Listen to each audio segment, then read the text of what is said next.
Karl Winchester, dosta dobar ove večeri u Milanovcu, na sredini terena je imao mnogi uspešne duele, da vidimo sada Jojić, lepa finta, kome povratna, autogol! 1-1 u 63. minutu, jedan od boljih igrača u gostujućem timu, David Morgan postiže autogol, Jojić je sjajno završio posao po levoj strani i onda centrirao tako da prosto Morgan nije imao mnogo opcija ili da se skloni pa da razmišlja ko će iza njega zakucati loptu u mrežu ili eto da postavi nogu pa šta bude, lopta je ocela u mreži Conora Brennana.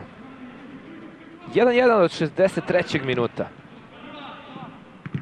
Dosta sreće smo imali, naravno, ali i spretnost sada već reprezentativca na povratku, odnosno na nekoj vrsti pozajmice u mladoj reprezentaciji, iako je Jojić ove godine odigrao brojne mečeve u mladoj reprezentaciji Srbije.